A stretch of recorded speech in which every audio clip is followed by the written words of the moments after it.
أهلا بيكم يا شباب في المحاضرة الرابعة والأخيرة من البوت كامب. معاكم دكتور عاطف من ميديوكيت ED، والنهاردة هنتكلم عن موضوع ناس كتير بتأجله لسنة رابعة أو خمسة، اللي هو البحث العلمي والأنشطة الطلابية ومسارات ما بعد التخرج. في سؤال دايماً بيتسأل لينا، اللي هو ليه نتكلم في الحاجات دي من سنة أولى؟ الإجابة ببساطة إن كل مسار دراسات عليا أو بوست جراد، سواء كان نيابة جامعية أو زمالة أو المعادلة الأمريكية اللي هي USMLE أو الزمالة البريطانية أو زي ما بنقول البلاب، هيسألك عن السيرة الذاتية بتاعتك. لو بدأت في سنة أولى أنت بتبني ميزة تنافسية حقيقية، لكن لو استنيت لسنة رابعة أنت مجرد بتحاول تلحق باللي سبقوك. قرارات السنة الأولى زي اهتمامك بالمعدل التراكمي اللي هو GPA والبحث واللغة هي اللي ممكن تفتح لك مسارات بعد 5 سنين. المحاضرة دي مش عشان تقرر النهاردة، دي عشان تعرف خياراتك الأول وتبدأ تبني ليها وانت لسه قدامك الوقت. أولاً هنتكلم عن البحث العلمي وإزاي تبدأ فيه بذكاء. إزاي تدخل مجال البحث العلمي عملياً وانت لسه في سنة أولى ومفيش عندك خبرة. الموضوع بيتلخص في 4 entry points بسيطة. أول نقطة إنك تتواصل مع طبيب في القسم اللي أنت مهتم بيه، وهنا تقدر تستخدم الكونسلت هاب على أبليكيشن ميديوكيت ED وتسأل دكاترة جامعتك بشكل مباشر ومهني عن أي فرص بحثية أو تطلب توجيههم. تاني نقطة هي إنك تعرض المساعدة، يعني اطلب إنك تساعد في تجميع البيانات أو المراجعة.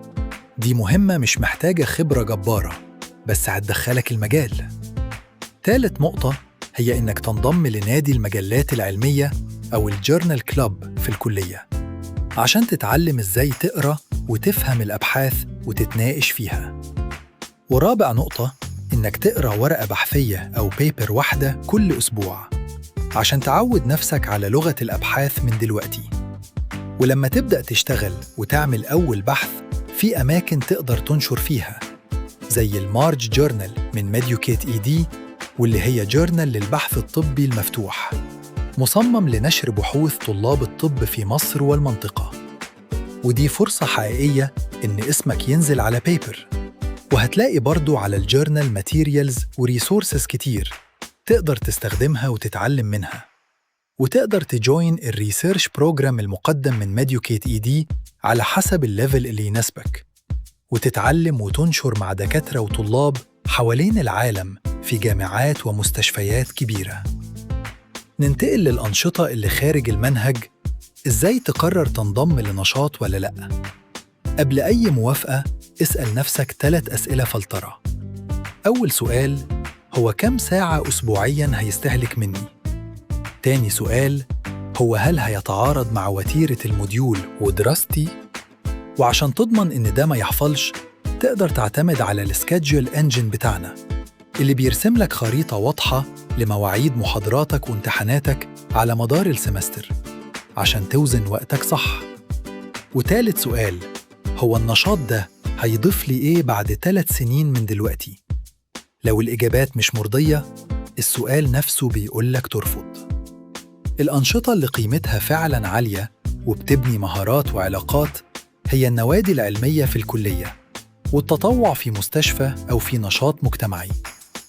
نيجي لنقطة التوازن الواقعي وعلامة الخطر. اشترك في نشاطين كحد أقصى في السنة الأولى. الأول بيكون للاستكشاف والتاني للعمق. ما تقبلش كل دعوة بتجيلك، لأن القدرة على الرفض مهارة بحد ذاتها. وخد بالك من علامة الخطر دي. لو حسيت إن GPA بتاعك بدأ ينزل، قلل أنشطتك فوراً. GPA أهم من 5 أنشطة في معظم مسارات البوست جراد. ده مش رأي، ده ترتيب أولويات. وأخيراً احتفظ بقائمة لكل الأنشطة والبحوث اللي اشتركت فيها بتواريخها من اليوم الأول، لأنك هتحتاجها في الCV مهما كان المسار اللي هتختاره. لأن الذاكرة بتخون بعد سنين، بس التوثيق لأ.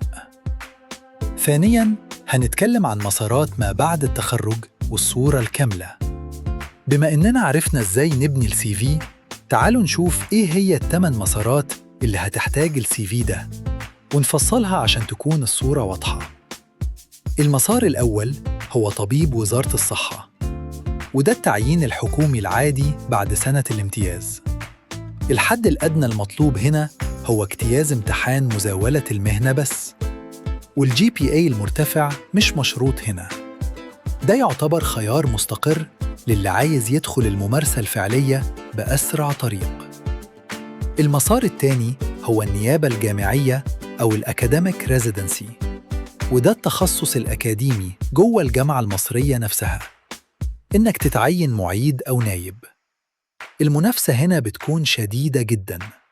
شروطها هي جي بي اي مرتفع، وغالباً بيكون 3.5 فأكتر، وبحث علمي منشور، وتزكيات من أعضاء هيئة التدريس. لو ده هدفك لازم تبدأ من اليوم الأول مش من سنة رابعة. وعشان تضمن الجي بي اي العالي ده، بنك أسئلة ميديوكيت اي دي اللي مبني من أسئلة بنك أسئلة الجامعة الفعلية بنظام المودل ستايل هيدربك على شكل امتحانات الكلية بالضبط. المسار الثالث هو الزمالة المصرية، وده برنامج تدريبي متخصص من المجلس الطبي المصري بعد الامتياز. بيكون أقل تنافساً من الأكاديميك ريزيدنسي، وبيحتاج جي بي اي عالي حوالي 2.5 فأكتر، وبيمنحك شهادة تخصص معتمدة داخل مصر. المسار الرابع هو الزمالة البريطانية، زي ال MRCS أو ال MRCP أو ال MRCOG، ودي اختبارات للحصول على زمالة الكليات الملكية البريطانية، وبتفتح لك أبواب الشغل في المملكة المتحدة والعالم. شروطها لغة إنجليزية قوية، زي امتحان ال IELTS بسكور 7 فأكتر، وتحضير لمدة 2 تقريباً. المسار الخامس هو ال USMLE، وده الطريق الأقوى للتخصص في الولايات المتحدة. خطواته بتبدأ بستيب 1 للعلوم الأساسية، ولازم تبدأ تحضيرها من سنة تانية أو تالتة مش بعد التخرج. وبعدها ستيب 2 CK للجانب الكلينيكال، وبعدها القبول في برنامج النيابة أو الماتش في برنامج الريزيدنسي. وأخيراً ستيب 3. المتطلبات هنا هي شهادة بكالوريوس طب وجراحة معترف بيها، وشهادة ال ECFMJ. الطريق ده بيحتاج فهم عميق وحل أسئلة كتير بطريقة الحالات السريرية أو الكلينيكال فينيتس. وعشان كده وفرنا لك نظام اليو وورلد ستايل في بنك أسئلة ميديوكيت اي دي، عشان تتدرب على نمط أسئلة البورد وتفهم الشرح النموذجي لكل سؤال من وانت لسه في الكلية. المسار السادس هو البلاب، وده الطريق للتخصص في المملكة المتحدة. خطواته هي بارت 1 وده أسئلة MCQ، وبارت 2 وده امتحان عملي. المتطلبات هي امتحان آيلتس بسكور 7.5 فأكتر، وبعدها بتكمل التسجيل في الجي ام سي ريجستريشن عشان تدخل الفاونديشن بروجرام أو التدريب الأساسي اللي هو الكور تريننج. المسار السابع هو الماجستير الطبي أو ال MSc، وده ماجستير أكاديمي في تخصص معين، زي علم التشريح اللي هو الأناتومي، أو الكيمياء الحيوية الطبية اللي هي الميديكال بايوكيمستري، أو الصحة العامة اللي هي البابليك هيلث.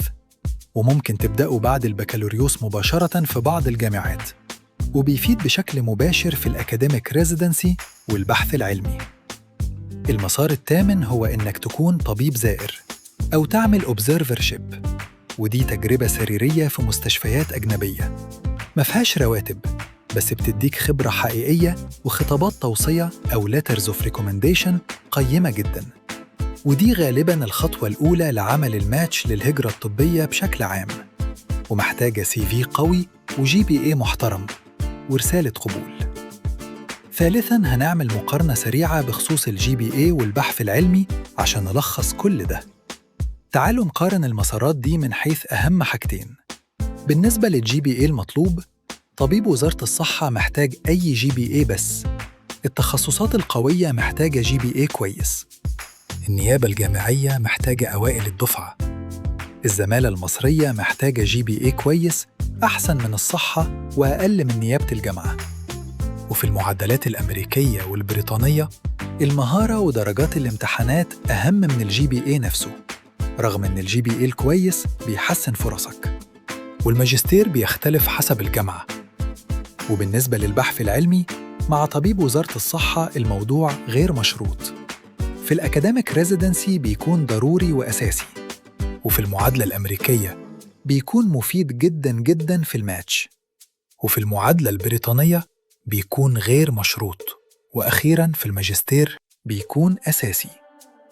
الخلاصة: القرار النهائي مش مطلوب منك النهاردة، بس الإجراءات بتبدأ النهاردة. ابني جي بي اي كويس من أول ترم، ونظام البلاتفورم الذكي بتاعنا هيساعدك تلم نقط ضعفك بسرعة قبل أي امتحان، وتوفر وقتك وتدرس وتفهم كل حاجة بالتفصيل وتحل كويس. ابدأ بحث علمي مبكر، وحسن اللغة الإنجليزية والألمانية بشكل كويس. وما تقفلش باب بقرار مبكر ملوش داعي. اعرف خياراتك أولاً، وابدأ ابني ليها، لأن ده الفرق بين طالب محتار وطالب جاهز لكل الاحتمالات. بالتوفيق يا شباب، ونشوفكم على خير.